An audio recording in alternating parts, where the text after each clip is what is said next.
The waiter placed the bill in front of me. $1,523.87. My mouth went dry as I stared at the numbers, unable to process what was happening. Moments earlier, my mother had stood up, champagne flute raised toward my sister. Her eyes, filled with that familiar sparkle reserved only for Amber, never once glanced my way as she announced to everyone, "She is the daughter I am proud of." Now, as the leather folder sat heavy before me, I felt all eyes at the table watching, waiting. Amber smirked from across the table, twirling her new diamond necklace between manicured fingers. Despite working 2 jobs to put myself through nursing school, I was still the family disappointment. I stood up slowly, my hands trembling, but my spine straightening. The whole room went silent. Growing up as Amber Turner's sister meant living in a perpetual shadow. From the moment she was born 3 years after me, something about her golden curls and infectious laugh captivated everyone, especially our mother. Dorothy Turner had always been demanding, but she looked at Amber like she hung the moon, while her glances my way always seemed to carry a hint of disappointment. I never understood what I did wrong. As children, we were just sisters playing together and sharing secrets.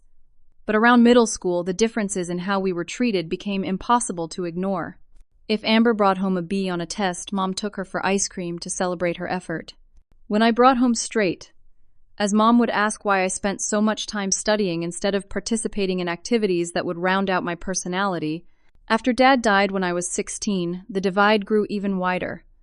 Mom threw herself into building her real estate empire, Turner Properties, and Amber followed in her footsteps. By 22, Amber had her real estate license and a corner office at Mom's company. At 25, she was the youngest sales director in the firm's history, driving a sleek white BMW that Mom helped finance and living in a downtown condo that Mom helped her secure with family connections. Meanwhile, I pursued my own path. Dad had been sick for years before he passed, and the nurses who cared for him during his hospital stays inspired me. One nurse in particular, Nancy, showed me that compassion could be a career. The night Dad died, she sat with me in the hospital corridor and told me I had a natural gift for caregiving. "Some people are born to heal," she said. That conversation changed my life. Mom never understood. "Nurses are underpaid and overworked," she would say. "With your brains, you could be a doctor at least." But medicine wasn't my calling. I wanted the daily connection with patients, the hands-on care that nurses provided. So, at 28, I lived in a small 1-bedroom apartment on the other side of town, worked part-time as a nursing assistant at County General, and took night classes to earn my RN degree. My used Honda had over 100,000 miles on it, and most months I barely made ends meet, but I was following my passion. Just 3 more months until graduation. The text about Amber's birthday dinner came 3 days before the event. I was between shifts, scarfing down a sandwich in the hospital cafeteria when my phone buzzed. "Birthday dinner Thursday, at Carson's. 8 p.m. Dress nice for once. No, please come or hope you can make it." Just an assumption I would drop everything and appear. Carson's was the most expensive restaurant in town, where entrees started at $50 and the wine list read like a car payment. Thursday night was also when my study group planned to review for our upcoming pharmacology exam worth 30% of our final grade. I texted back, "Can we do Wednesday instead? I have an important study session Thursday." The response came instantly. "No, everyone else already confirmed." Mom booked a private room. "Wear something that doesn't look like scrubs." I sighed and texted my study group. They understood but couldn't reschedule with the exam so close. I would have to study twice as hard on my own. Despite our differences, I wanted to give Amber something meaningful for her birthday. After my shift the next day, I visited a small jewelry store and spent $200 from my carefully guarded savings on a silver charm bracelet. Each charm represented a memory from our childhood, before the divide grew so wide, a tiny roller skate for the summer. We learned together a miniature book for our bedtime story rituals, a small dog charm for the puppy we begged for but never got. I spent an hour writing a card explaining each charm, hoping to remind Amber of when we were just sisters who loved each other. Thursday evening arrived. I put on my one good dress, a navy blue wrap style I saved for job interviews, and drove to Carson's. The hostess led me to the private dining room in the back, where about 20 people were already gathered. Mom stood at the head of a long table, elegant in a designer suit I recognized from her magazine features about women dominating real estate. Amber sat beside her, golden hair styled in loose waves, wearing a red dress that probably cost more than my monthly rent. "Sierra, you finally made it," Mom said, checking her watch, though I was exactly on time. "We saved you a seat down there." She pointed to the far end of the table where I would be sitting with distant family friends rather than near immediate family. I swallowed my disappointment and approached Amber with her gift bag. "Happy birthday," I said, leaning in for a hug that she returned with a brief pat on my back. "Thanks," she said, barely glancing at the carefully wrapped package. "Just put it with the others." She waved toward a side table already piled with gifts in expensive-looking bags and boxes. "I thought maybe you could open mine now," I suggested. I wanted to explain. "Sierra," Mom interrupted, "Amber will open gifts after dinner." "Don't make this about you. Come meet the Williamsons. They just listed their vacation property with us." As I moved toward my assigned seat, I noticed Mom fastening a diamond necklace around Amber's neck. I recognized it instantly as Grandma Turner's pendant, the one she wore in all our family photos. Before she moved to assisted living last year, Grandma had told both of us that her jewelry would be split between her two granddaughters someday. Apparently, someday had arrived for Amber alone. I took my seat between Mr. Williamson, a ruddy-faced man who immediately asked why I wasn't working for the family business, and a cousin's wife whose name I couldn't remember. From this far end of the table, I could barely hear the animated conversation happening around Mom and Amber, but the frequent bursts of laughter made it clear they were having a much better time than I was. "So retail, huh?" Mr. Williamson said after I explained I worked in healthcare. "Not retail. I'm a nursing assistant completing my RN degree," I corrected politely. "Ah, noble profession. Not much money in it, though, is there? Not like real estate." I smiled tightly and turned to the cousin's wife, who immediately launched into questions about why I lived in that part of town and whether I was dating anyone. This was going to be a long night. By the time appetizers arrived, my cheeks hurt from forcing smiles. Mr. Williamson had moved on to lecturing me about investment properties, apparently unaware that my entire net worth wouldn't cover the down payment on a garden shed. "Excuse me," I said, rising from my chair. "I need to use the restroom." In the mercifully quiet bathroom, I checked my phone. 4 messages from my study group lit up the screen. "Starting without you." "Missing your brain." "Where are you?" Lisa's explanation of beta blockers makes no sense. "Sierra, we're stuck on drug interactions. Call when you can." "Sending photos of our notes." "Good luck studying alone. We're heading to the library until midnight if you can break free." I leaned against the cool tile wall, fighting back tears of frustration. This exam was crucial, and I was missing valuable study time to sit at a table where no one even wanted to talk to me. I splashed cold water on my face, reapplied my lip gloss, and headed back to the dining room with renewed determination to make an appearance for another hour before excusing myself to study. When I returned, the waiter was taking entree orders. As he approached my section of the table, I scanned the menu for the least expensive option. "I'll have the Caesar salad, please," I said when my turn came. "Just a salad," my mother's voice carried from the other end of the table. "Sierra, don't be difficult. Carson's is known for their steaks." "I'm not very hungry," I explained, knowing my budget couldn't stretch to cover even my own meal at this place, let alone contribute to the table's growing tab. "She'll have the filet mignon," Mom told the waiter. "Medium rare." "Then to me, live a little Sierra. It's a celebration." The waiter nodded and moved on before I could object. I watched in growing anxiety as people ordered lobster tails, seafood towers, and bottles of champagne that cost $300 each. My portion of this bill was rapidly exceeding what I could afford, and I hadn't even wanted the expensive meal being forced on me. I sipped my water while others clinked wine glasses around me. The Williamsons were now deep in conversation about their Aspen property, with the people seated across from us effectively excluding me. I tried to join conversations happening near me, but each attempt fell flat with people talking over me or giving brief responses before turning back to more interesting table mates. From my isolated position, I watched Amber hold court at the other end of the table. She was telling a story about closing a difficult property deal, gesturing dramatically with hands that sparkled with rings.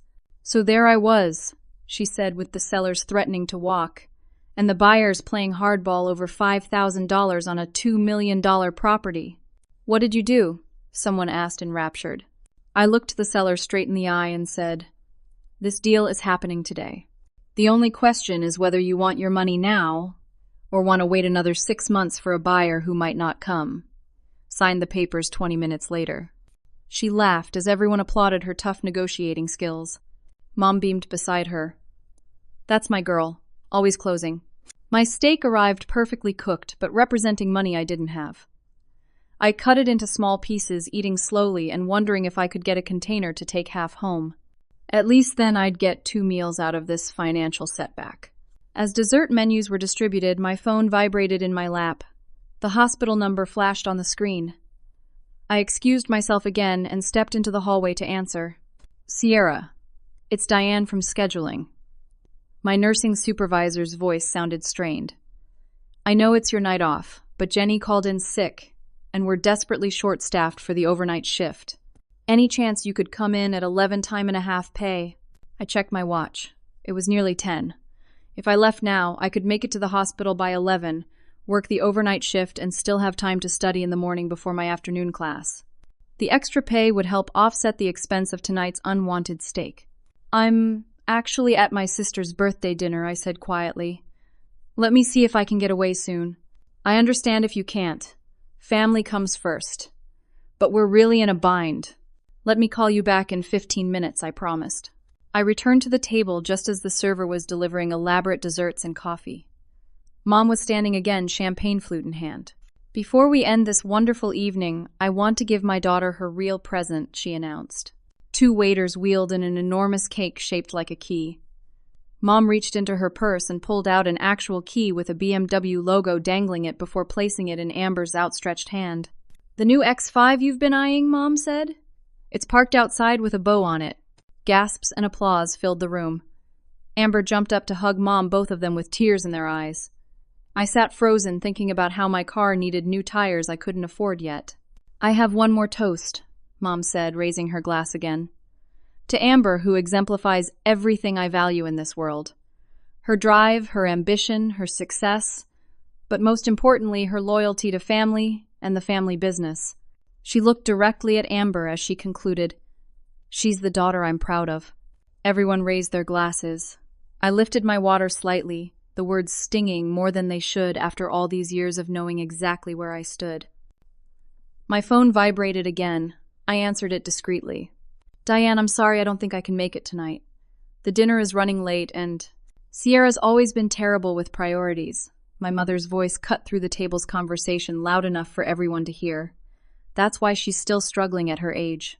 Heat rushed to my face as I realized everyone had heard both her comment and my phone conversation. I ended the call, quickly promising to work a double shift next weekend to make up for it. "That was the hospital," I explained to the table, though no one had asked. "They needed someone to cover a shift. On Amber's special night." "How inconsiderate of them," Mom said with a dismissive wave. "Though I suppose that's what happens when you choose that line of work." I bit my tongue, knowing any defense would only make things worse. The cake was served rich chocolate that felt like sawdust in my mouth as I calculated how I would manage my budget after tonight's unexpected expenses. After dessert and coffee, people began shifting in their seats, the universal signal that a long dinner was concluding. Mom stood again, raising her glass one final time. "I want to thank everyone for coming tonight to celebrate my amazing daughter," she said. "Amber, at 30, you've already accomplished more than most people do in a lifetime. You're smart, determined, and destined for greatness. When people ask me about my children, it's your achievements I brag about." She didn't even glance my way as she continued. "I see myself in you every day, and there's no greater gift for a mother than to know her legacy is in such capable hands. She's the daughter I'm proud of." The words hung in the air like a physical presence. I'd heard variations of this sentiment throughout my life, but never so publicly, so explicitly stated. I stared at my empty dessert plate, willing myself to feel nothing. And now Mom continued with a strange smile I couldn't interpret. "I believe the waiter has something for Sierra." I looked up confused as a server approached with a silver tray. On it sat a black leather folder. He placed it directly in front of me with a respectful nod. "The final bill, miss, as requested." I stared at the folder, not comprehending. I certainly hadn't requested anything. When I didn't immediately reach for it, the waiter opened it and placed it before me. The total printed in bold at the bottom of a very long list of items read $1,523.87. My mind went blank with panic. I made $15 an hour as a nursing assistant. This bill represented more than 2 weeks of full-time work. My checking account currently held $267, and my savings carefully accumulated for next semester's textbooks had just over $1,000. There was no way I could pay this. "I think there's been a mistake," I said, my voice embarrassingly weak. "No mistake," my mother replied, loud enough for everyone to hear. "Sierra insisted on treating us tonight. It's her gift to her successful sister." I looked at her in disbelief. "What? No, I never." "Don't be modest, Sierra. You were so adamant about wanting to do something special for your sister. Isn't that right, Amber?" Amber nodded, the smirk on her face telling me everything I needed to know. This had been planned, a deliberate setup to humiliate me in front of family and friends. "I never agreed to pay for dinner," I said, fighting to keep my voice steady. "I can't afford this." "Oh dear," Mom said with exaggerated concern. "Are you going back on your word? How embarrassing." My mind raced through similar setups throughout our childhood. The time Mom told me to take care of getting Amber a birthday gift when we were teens, then acting shocked when I presented a modest bracelet instead of the expensive concert tickets she had apparently expected me to buy. Or the graduation party where I was suddenly responsible for providing all the food because of a miscommunication. Each incident designed to make me look thoughtless or incompetent compared to perfect Amber. Dorothy, a voice said from across the table. "I'm confused. When you invited us, you specifically said this was your treat." That's what the invitation stated. I looked up to see Janet, Evan's mom's closest friend for 20 years, looking genuinely puzzled. Other guests shifted uncomfortably, glancing between my mother and me. "I certainly remember you saying you were hosting," another voice added. Aunt Susan, Dad's sister, who had always been kind to me but rarely stood up to Mom. Mom's expression hardened as she realized her manipulation had been exposed. "I think you misunderstood," she said smoothly. "Sierra wanted to do something special for her only sister." "Isn't that right, Sierra?" All eyes turned to me.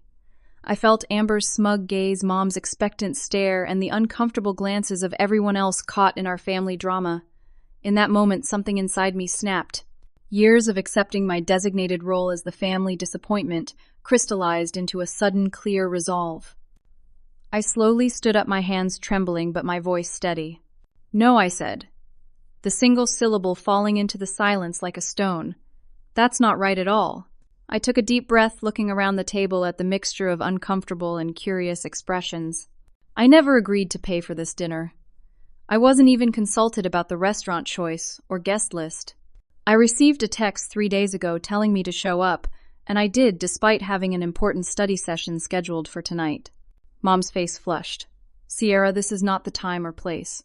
"Actually, it seems this is exactly the time and place you wanted to have this conversation, since you chose to put me on the spot in front of everyone." My voice grew stronger with each word. "I work part-time as a nursing assistant while completing my degree. I make $15 an hour. This bill represents more than 2 full weeks of work for me. There is no possible way I could have agreed to cover it." "Well, this is awkward," Mom said with a forced laugh. "Sierra always had a flair for drama. Obviously, if she's having financial difficulties, I'll cover the bill. I just thought she would want to do something nice for once." For once, the words escaped before I could stop them. "What exactly do you think I've been doing all these years?" Sierra Amber cut in her voice, sickly, sweet. "No one expects you to contribute as much as Mom and I do. We know your career choice doesn't allow for much generosity." That was it, the final push I needed to say everything I'd been holding back for years. "My career choice," I repeated slowly, "is to help people when they're at their most vulnerable. I work 12-hour shifts, often back-to-back, holding the hands of scared patients, helping elderly people maintain their dignity and supporting families through the worst days of their lives. And then I go to class to learn how to do it better." I turned to face my mother directly. "You've made it clear all my life that I'm a disappointment to you because I didn't follow you into real estate, that I'm somehow less valuable because I earn less money. You've favored Amber in ways both subtle and obvious since we were children. That's not true, Mom protested weakly. I've supported both my daughters equally. Really? Did you help me with a down payment on my apartment like you did for Amber? Did you give me a job with a corner office? Did you buy me a car? I gestured toward Amber's new BMW keys on the table. Did you ever even once tell a room full of people you were proud of me? Several uncomfortable guests began gathering their belongings, murmuring excuses. I couldn't blame them. No one wants to witness a family imploding over chocolate cake and coffee. I should probably get going, Mr. Williamson said, placing his napkin on the table. Me too, his wife added. Lovely dinner, Dorothy. Happy birthday, Amber.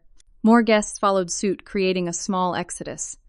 My cousin Taylor, however, remained seated, watching with an unreadable expression. So did Aunt Susan and, surprisingly, Janet Evans. Sierra, you're making a scene, Mom hissed. This is exactly the kind of behavior I'm talking about. No consideration for your sister's special night. I've shown consideration my entire life, I countered. I've accepted being seated at the far end of the table, away from family. I've listened to you praise Amber's every achievement while ignoring mine. I've watched you give her family heirlooms that were supposed to be shared. I gestured to the diamond necklace. What you've never considered is that while Amber was building her career in your company with your support, I've been working double shifts to pay for nursing school. I paused, then added, or that I've been sending money to help Grandma with her medical expenses for the past year since her insurance doesn't cover all her medications. That revelation caused both Mom and Amber to stare in genuine surprise. Neither had apparently noticed the financial strain on our grandmother or thought to help. Sierra has been helping Grandma Turner Taylor asked, breaking her silence. That explains why Grandma always asks about you, Sierra. She told me last month how proud she was of your kind heart, but I didn't understand what she meant specifically. Mom's expression darkened further at this evidence that her own mother spoke highly of me to others. This is all very touching, Amber said sarcastically, but it doesn't change the fact that Sierra is trying to back out of a commitment. A commitment I never made, I insisted. You always play the victim, Sierra Mom said. Always have. We've given you every opportunity, but you chose a different path. You can't blame us for your struggles. I don't blame you for my choices. I'm proud of my path. I blame you for the constant comparison, the endless criticism, and now this deliberate public humiliation. The remaining guests sat in uncomfortable silence. Janet Evans looked between Mom and me, with new understanding in her eyes. Dorothy, she said carefully, I've known you for 20 years, but I've never seen this side of you before. You don't understand our family dynamics, Mom responded stiffly. I think I'm starting to, Janet murmured. Amber, sensing the tide turning, reached into her purse and pulled out a small envelope. Speaking of commitments, she said, sliding it across the table toward me. Remember this. I recognized my own handwriting on the envelope. It was a birthday card I had given Amber on her 16th birthday 14 years ago. You might want to read what Sierra wrote Amber suggested to the table, about how she would always owe me for covering for her after that high school incident. Maybe this dinner is just Sierra paying her dues finally. I stared at the card in disbelief. You saved a birthday card from when we were teenagers to use against me. I save everything, Amber said with a shrug. It comes in handy. I remembered exactly what she was referring to. A note I'd written in gratitude when I was 15 years old. I never imagined it would be weaponized against me more than a decade later. The card lay on the table between us, a tangible symbol of how twisted our relationship had become. I picked it up, the paper soft from age. You want to talk about the high school incident? I asked quietly. Let's talk about it. Amber's smirk faltered slightly. It's ancient history. Apparently not since you brought it up. I turned to the remaining guests. When I was 15 and Amber was 12, there was a party at a classmate's house. Parents out of town alcohol present the usual teenage poor decision. I went because a boy I liked would be there, but I didn't drink because I was supposed to drive home. I glanced at Amber, whose expression had turned wary. Around midnight, my friend Melissa got sick from drinking too much. She needed to go home, but she lived across town.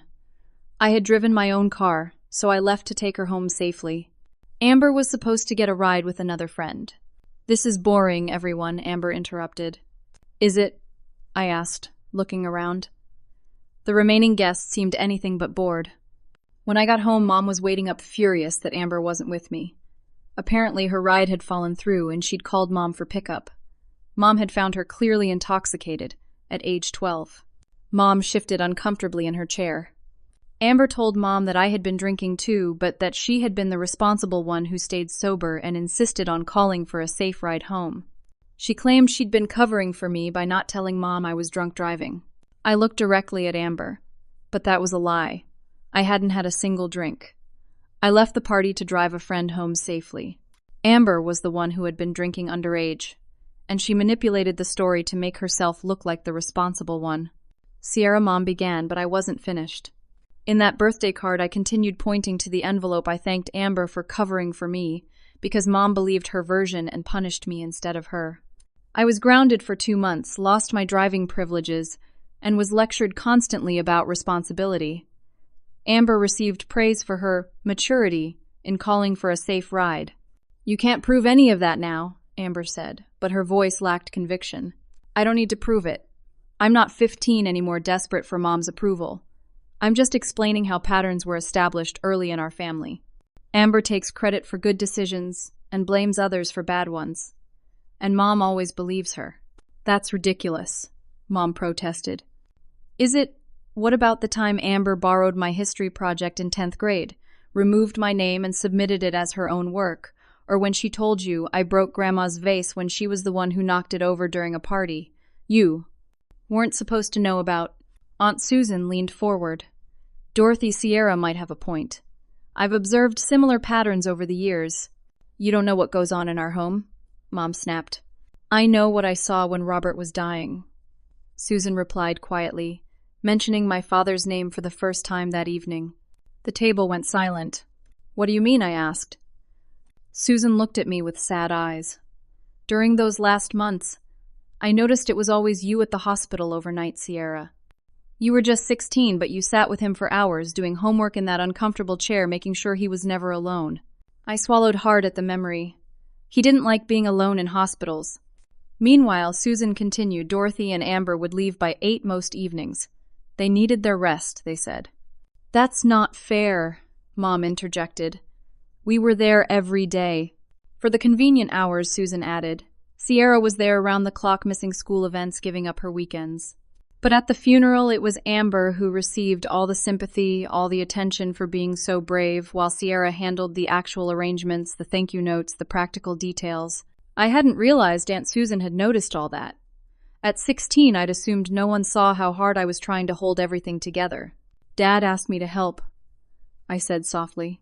"The night before he died, when it was just the 2 of us in the room, he made me promise 2 things to take care of practical matters after he was gone, because Mom and Amber would be too emotional, and to pursue nursing, regardless of what Mom thought. He said he'd watched how I cared for him, and that I had a gift." Mom looked stricken, as if hearing this for the first time. Perhaps she was. In the chaos after Dad died, we'd never really talked about my last conversation with him. "Robert said that to you?" she asked, her voice uncharacteristically uncertain. Before I could answer, there was a commotion at the entrance to our private dining room. The restaurant manager approached our table, his expression concerned. "Excuse me," he said. "I don't mean to interrupt, but there seems to be some disturbance. Is everything all right here?" He looked around at the now half-empty table, the bill still sitting prominently in front of me, and the obvious tension in the room. "We're having a family discussion," Mom said dismissively. "Nothing to concern you." The manager nodded, then did a double-take when he looked at me. "Miss Turner?" he asked, his formal demeanor shifting slightly. "Sierra Turner." Surprised, I nodded. "Yes." "I thought that was you. You probably don't remember me. Mark Davis. I was a patient at County General 3 months ago. Appendicitis that turned complicated." I studied his face recognition dawning. "Mr. Davis, of course. Room 412. You were worried about missing your daughter's recital." He smiled warmly. "You remembered. You helped arrange for the hospital's child life specialist to set up a video call so I could watch her performance. It meant everything to both of us." "Just doing my job," I said, embarrassed by the attention, but touched, he remembered. "No, you went above and beyond." Most busy nursing staff wouldn't have taken the time. He glanced at the bill in front of me, then at the uncomfortable tableau at our table.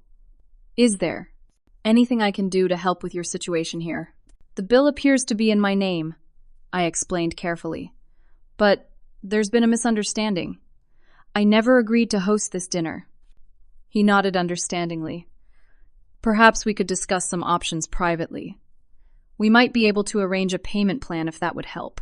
The contrast between his respectful, solution-oriented approach and my family's manipulation wasn't lost on anyone at the table.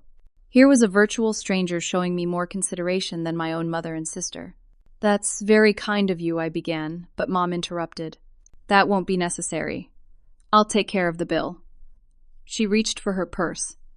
Sierra is being dramatic as usual. Mark looked between us, clearly sensing the tension. Whatever works best for your family, he said diplomatically. Miss Turner, regardless of tonight's arrangements, please know you're always welcome at Carson's. Your compassion during my hospital stay won't be forgotten. As he stepped away, I felt something shift inside me. His recognition of my worth as a caregiver, my chosen profession, that my family so often belittled, felt like validation I hadn't known I needed. The remaining family members looked at me differently now, as if seeing me clearly for the first time. The nursing student who remembered patients and made meaningful differences in their lives. The daughter who had sat with her dying father and honored his last requests. The granddaughter who quietly helped with medical expenses without seeking credit.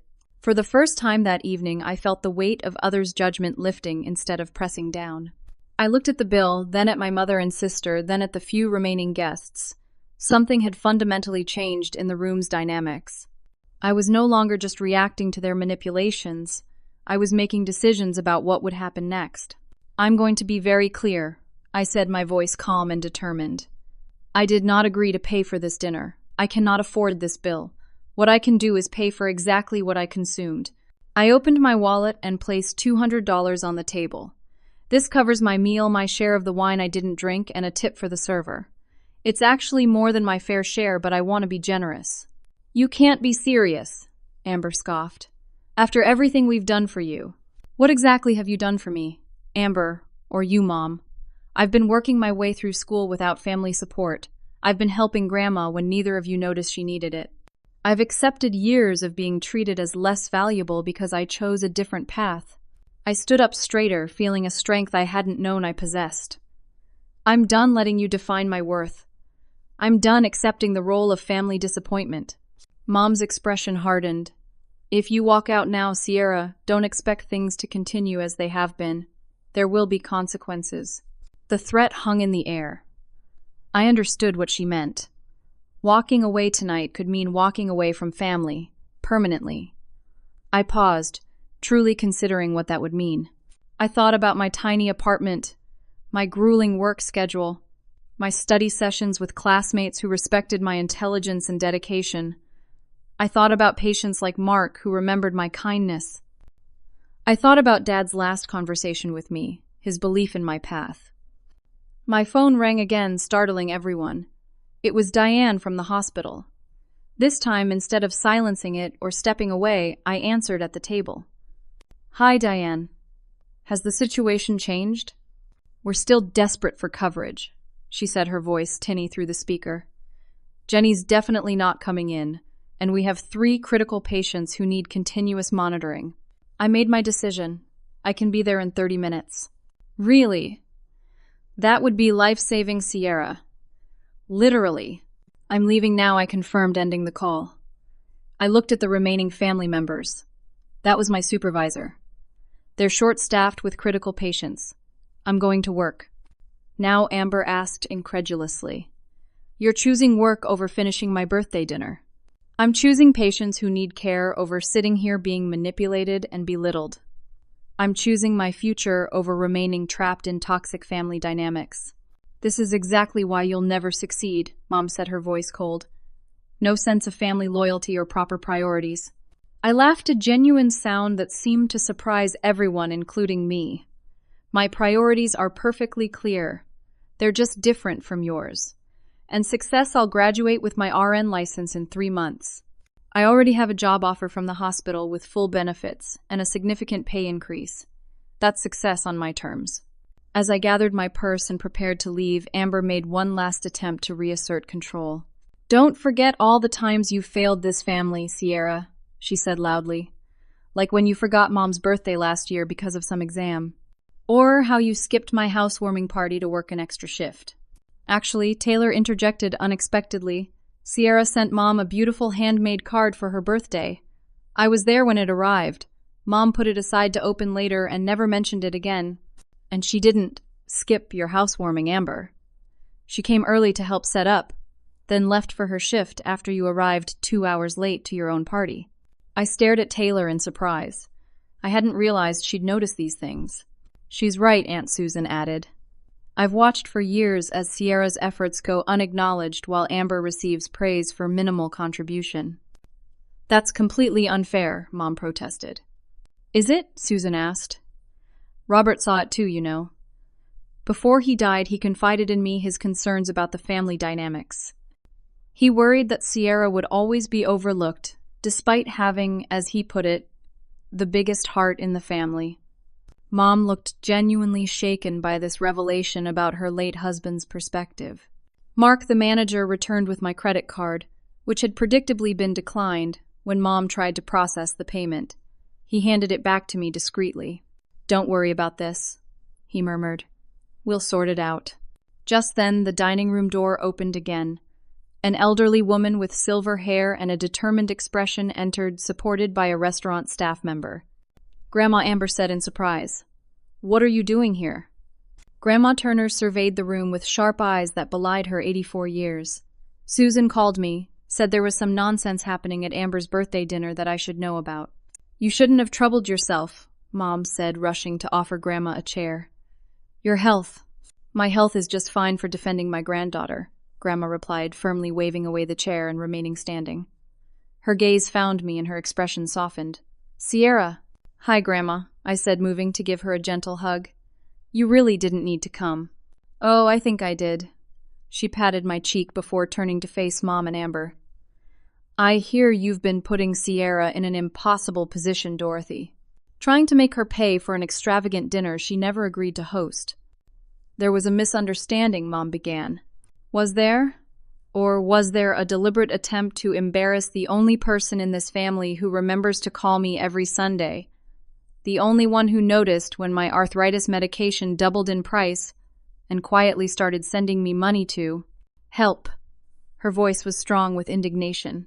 "I'd never told Grandma that I was the one sending the extra money. I deposited it directly into her account without explanation, not wanting her to feel like a charity case." "You knew?" I asked softly. "Of course I knew. The bank statements show deposits, dear.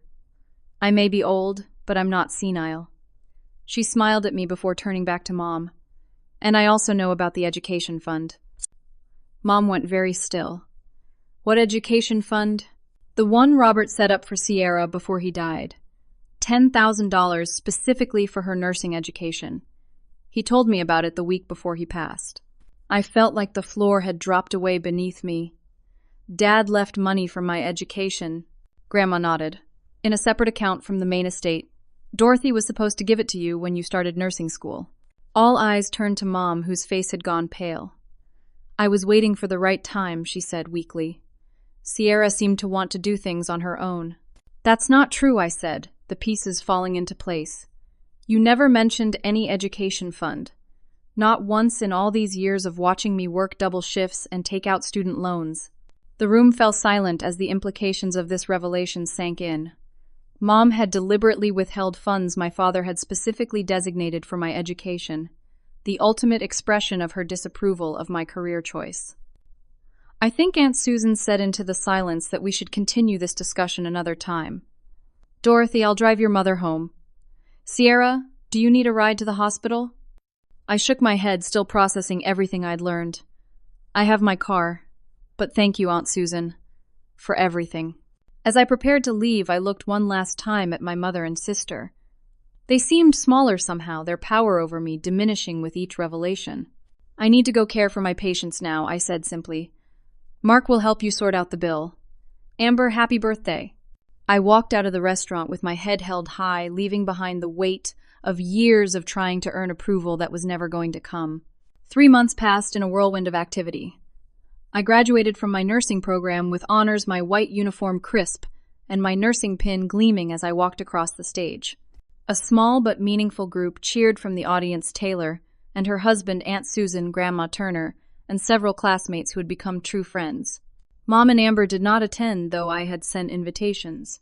Their absence stung less than I would have expected. The night of Amber's birthday dinner had broken something between us, but it had also freed me in ways I was only beginning to understand. The confrontation had set many changes in motion. With Aunt Susan's help, I consulted a lawyer who helped me access the education fund my father had left.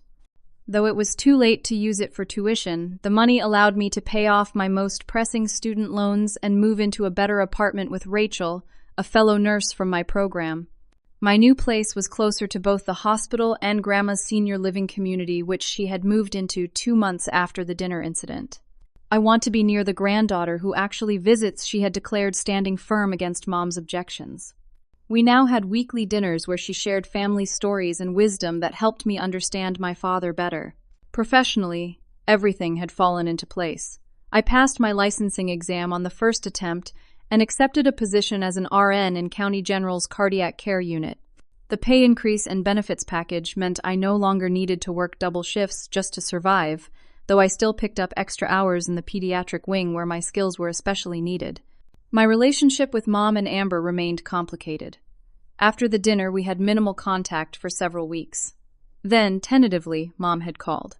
"I've been thinking about what happened," she said, her voice uncharacteristically subdued.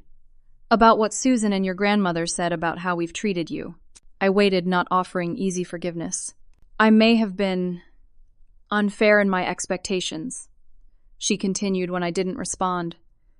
"And about your father's education fund. I should have told you."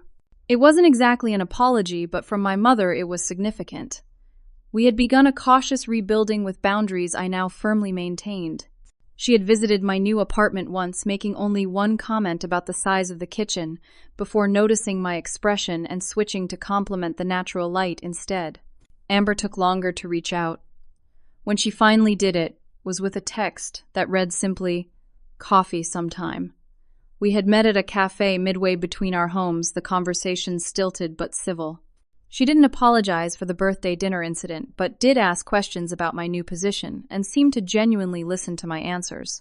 These small steps didn't erase years of damage, but they were movement in a healthier direction. I had learned that I didn't need to chase their approval or acceptance. My worth wasn't determined by their validation.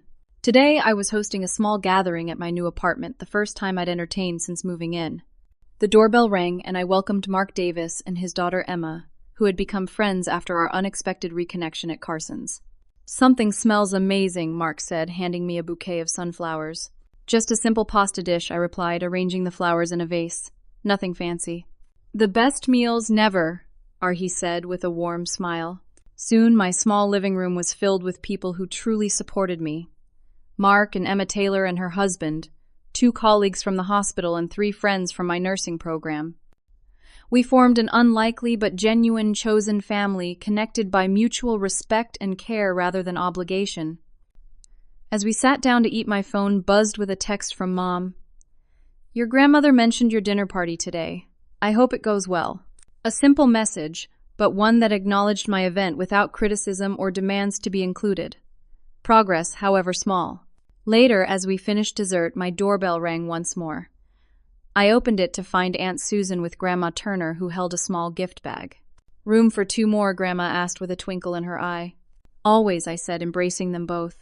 The gathering continued into the evening conversation, flowing easily among people from different parts of my life.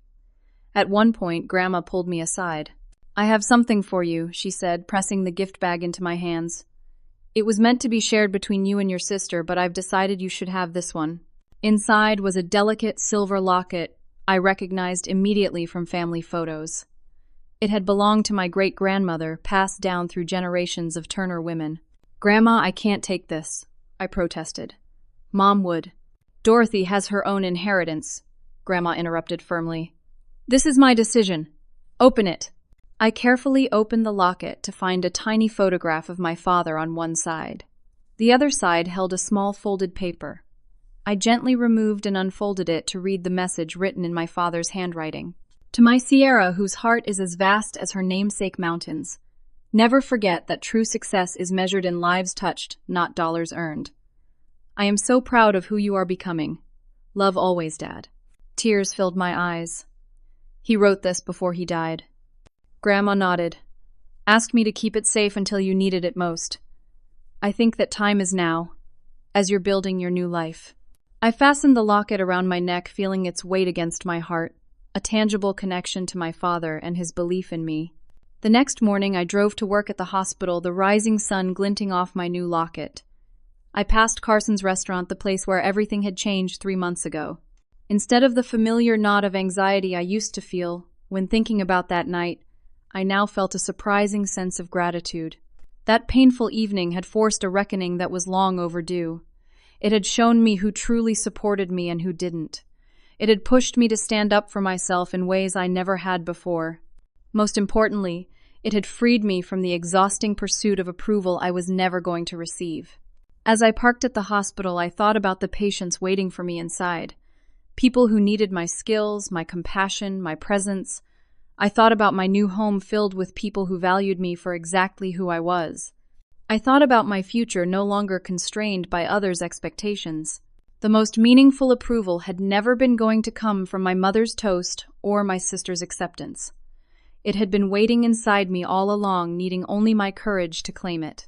When I stood up that night at Carson's, I wasn't just standing up to my family, I was standing up for myself, perhaps for the first time. I touched the locket at my neck, feeling my father's words close to my heart, and walked into the hospital to begin another day of the work I was born to do. Have you ever had to stand up for yourself against family expectations? What helped you find the strength to choose your own path? Comment below with your experiences.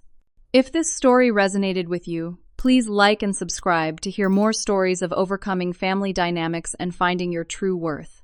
And if you know someone struggling with similar issues, share this video with them. Sometimes knowing we're not alone makes all the difference. Thank you for listening to my story, and remember, the approval that matters most is the approval you give yourself.